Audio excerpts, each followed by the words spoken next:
이사야 12장 2절 3절에 보면 선지자 이사야는 멸망하는 유다 백성들을 바라보면서도 이런 노래를 부릅니다. 보라, 하나님은 나의 구원이시라. 내가 신뢰하고 두려움이 없으리니 주 여호와는 나의 힘이시며 나의 노래시며 나의 구원이심이라. 그러므로 너희가 기쁨으로 구원의 우물들에서 물을 기르리로다. 구원이 되시는 하나님을 믿음으로 노래하는 이 고백 속에 특별히 구원의 우물이라고 하는 표현이 등장하는 것을 볼 수 있습니다. 오늘 우리에게도 구원의 우물이 있다면 그것이 무엇일까요? 바로 교회인 줄로 믿습니다. 주님 다시 오실 텐데, 혹은 내가 먼저 주님 앞에 설 수도 있겠지요. 그날이 이르도록 광야 같은 세상에서 갈증을 해결하며 여전히 구원받은 하나님의 사람으로 살아갈 새 힘을 얻는 곳이 바로 교회입니다. 교회는 나를 위해 주님께서 예비해 주신 구원의 우물입니다.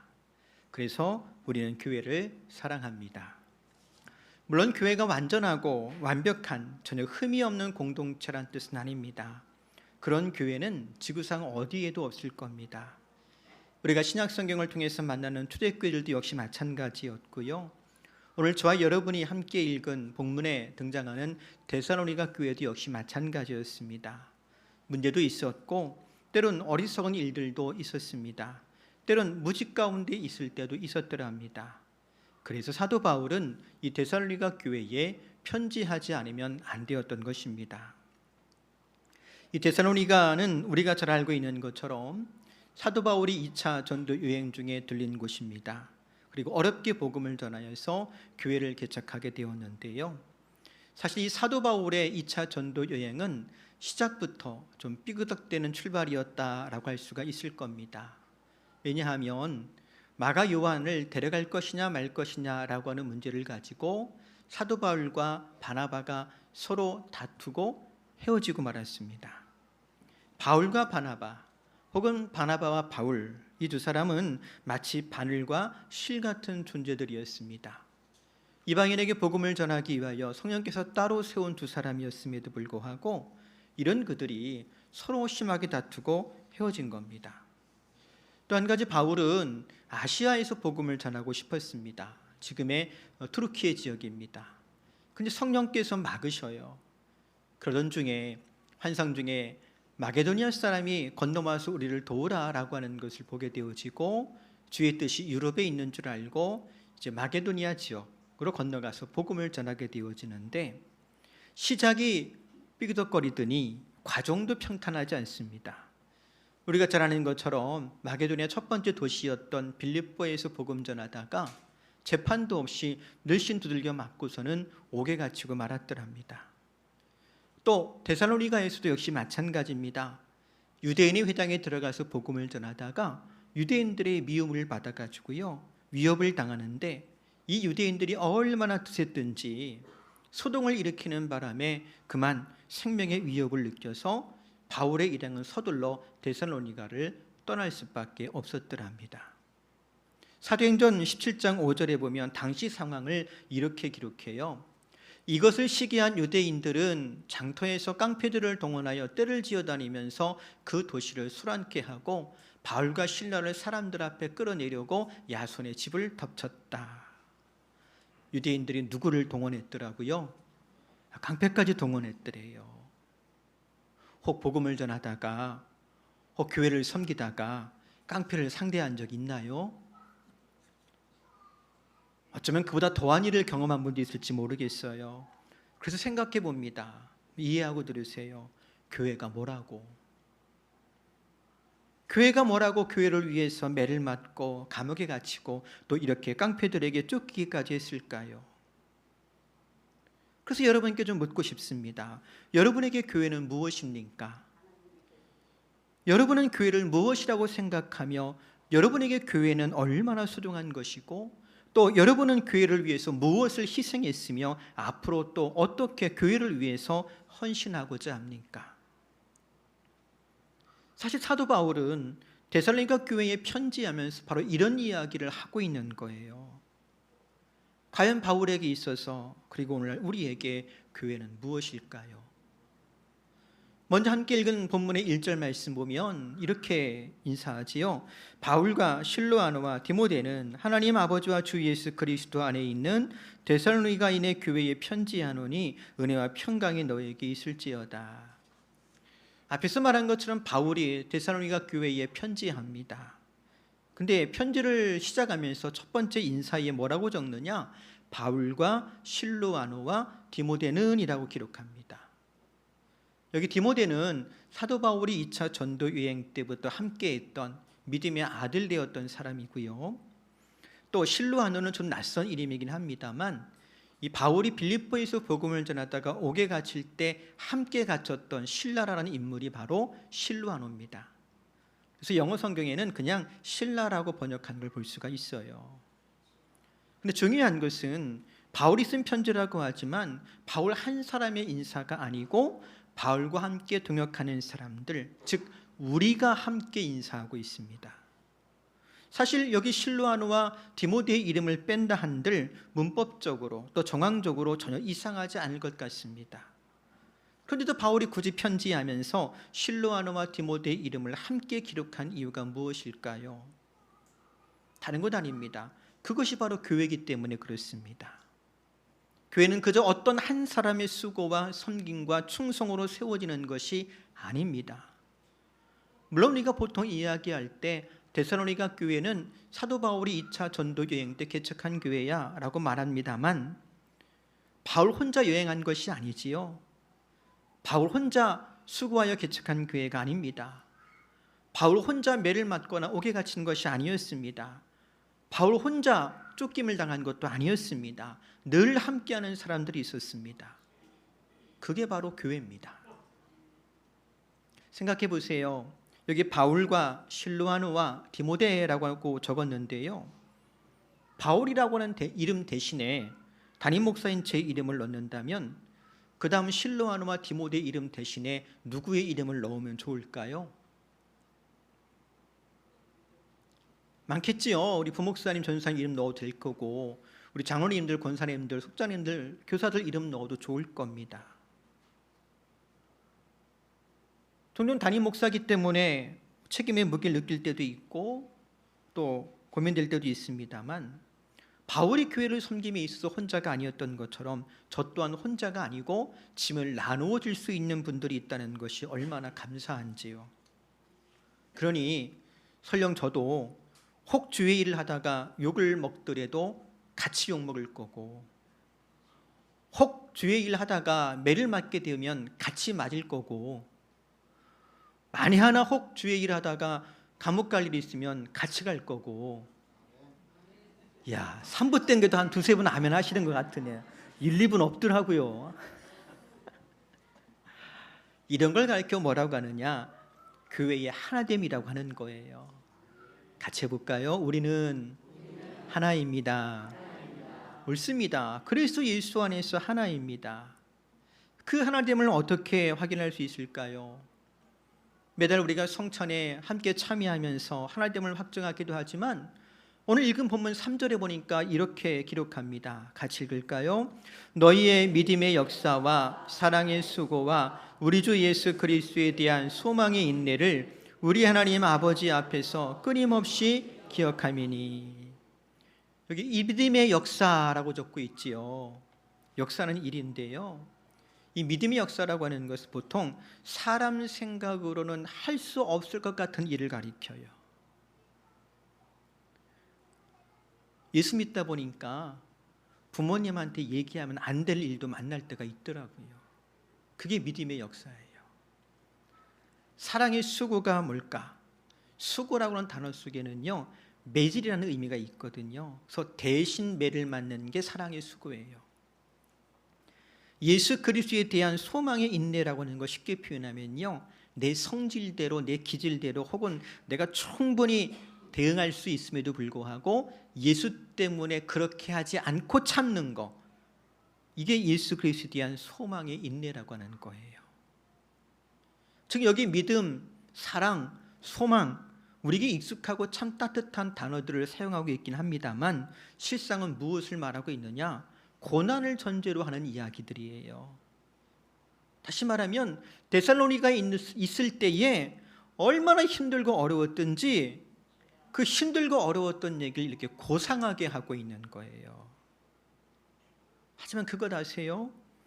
우리가 하나라고 하는 것이 분명히 드러날 때가 언제냐? 이렇게 함께 고난당하고요, 함께 고생하고요, 함께 시련을 경험할 때, 그때 우리가 하나라고 하는 것이 분명하게 드러나게 되는 줄로 압니다. 사랑하는 성도 여러분, 지난 시간 여러분이 교회를 섬기면서 도저히 사람 생각으로는 할 수 없을 것 같은 일들을 행했고, 때론 대신 매를 맞는 것 같은 일도 있었을 겁니다. 그리고 앞으로도 때론 억울하고 분하지만 예수 때문에 참고 견뎌야 하는 일들이 있을 거예요. 하지만 4번에 끊임없이 기억하니 라고 적고 있는데요, 이 말을 다른 성경에 보면 하나님께 늘 감사한다 라고 번역한 걸 볼 수가 있어요. 사람 생각으로는, 계획으로는 할 수 없는 그 일을 행하고 여전히 소망 중에서 인내할 수 있는 것은 우리가 믿음과 사랑과 소망 가운데서 하나가 되었기 때문인 줄로 압니다. 그리스도 안에서 끊임없이 감사하며 교회를 섬기는 저와 여러분 되기를 주의 이름으로 권면해 드립니다.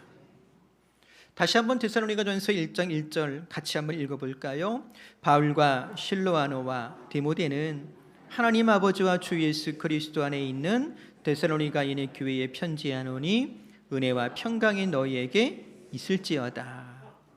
교회를 가리켜서 하나님 아버지와 주 예수 그리스도 안에 있다라고 이릅니다. 이 말이 구체적으로 무엇을 의미할까? 먼저는 하나님 아버지께서 한 사람 한 사람을 택하여 불러 교회되게 하셨다라는 뜻이 있어요. 즉 하나님의 선택을 의미합니다. 4절에 보면 이런 기록이 있거든요. 하나님의 사랑하심을 받은 형제들아 너희를 택하심을 아노라. 본래 하나님의 선택이라고 하는 것은 유대인들에게만 해당되는 말이었어요.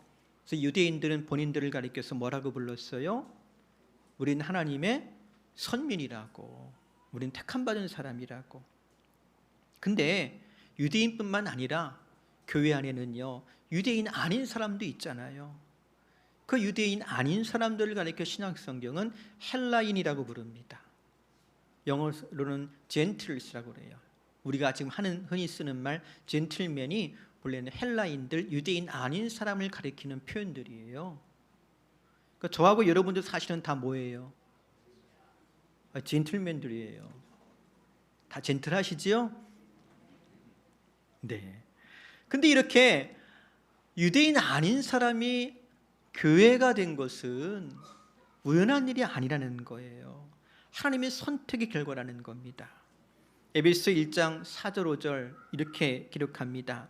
하나님께서는 이 세상이 창조되기 전 그리스도의 사랑 안에서 우리를 흠없는 거룩한 백성으로 선택하셨습니다. 또한 그때부터 예수 그리스도를 통해 우리를 자녀 삼으시기로 작정하셨습니다. 하나님께서는 이 일을 바라시고 또 기뻐하셨습니다. 제가 초등학생 때 보이스카웃, 걸스카웃이 한참 유행했어요. 근데 보이스카웃 아무나 못 들어가요. 어쨌든 4학년 돼야 보이스카웃 지원할 수가 있었거든요. 그때는 교복도 없는데 보이스카웃 되면 일주일에 한 번씩 그 단복 입고 학교에 등교할 수가 있었어요. 폼나잖아요. 그래서 저도 보이스카웃 지원했는데 첫날 선생님께서 이 스카우트라고 하는 단어를 설명해 주면서 해준 이야기가 기억이 납니다. 스카우트, 발굴하고 찾아냈다라고 하는 뜻인데 너희는 이제 우리 학교 학생들, 많은 학생들 가운데서 스카우트 된 사람들이라고, 선택받은 사람들이라고, 그러면서 하루에 한 가지씩 꼭 착한 일을 하자고 약속했던 기억이 나요. 근데 그거 아세요? 저는 보이스카우트에 들어가려고요, 며칠 동안 엄마한테 매달리고 쫄라서 간신히 허락받은 거예요. 내가 집에서 엄마를 쪼르고 설득하려고 얼마나 애를 썼는데 선생님은 뭐라고 얘기하더라고요? 넌 스카우트 된 거래, 뽑힌 거래요. 이해가 안 되는 거예요.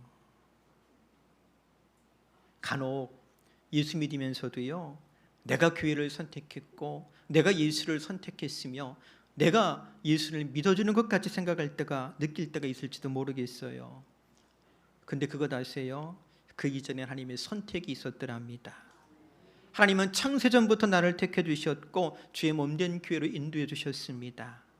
이걸 가리켜 성경은 뭐라고 하느냐? 은혜라는 단어로 표현합니다. 그래서 교회는요, 은혜 받은 사람들의 모임이에요. 또 그리스도 예수 안에 있다는 것이 무슨 뜻입니까? 우리가 잘 아는 말씀 고린도후서 5장 17절 말씀에 이렇게 적지요.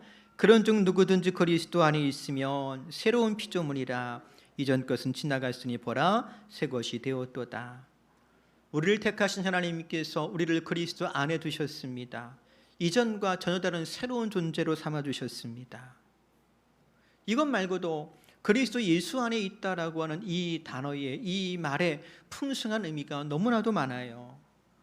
이걸 좀 어떻게 쉽게 설명할 수 있을까 고민하다가요, 하루는 부목사님 사모님이 사무실에 들어오는데 바로 저거다 싶었어요.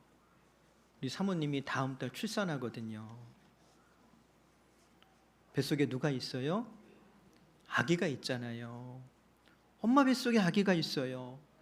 그 안에 있으면서 사랑받고 보호받고 필요한 모든 것들을 공급받아요.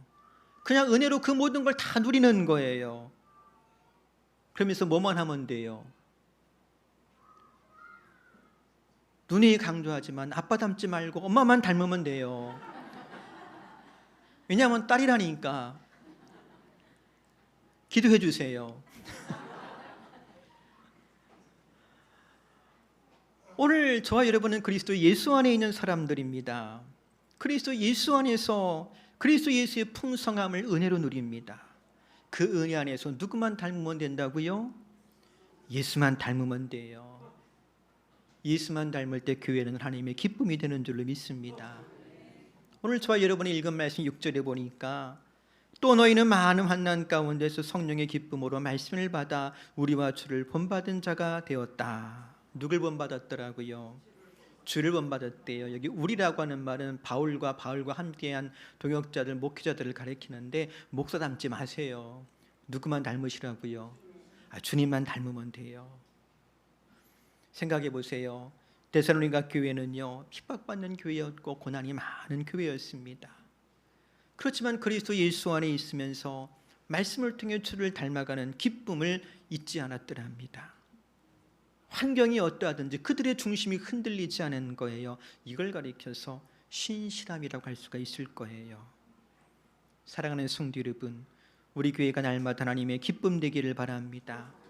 말씀을 배우는 기쁨 가운데 주를 닮아가는 신실한 성도가 되기를 주의 이름으로 축복합니다.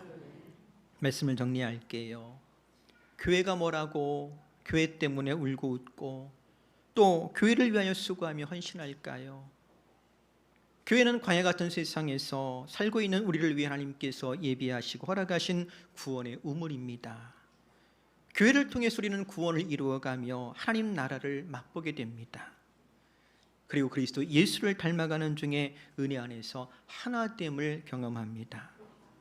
날마다 마르지 않는 샘에서 생수를 얻는 것 같은 놀라운 은혜가 우리 교회에 충만하기를 주의 이름으로 축복합니다. 기도하겠습니다. 하나님 고맙습니다.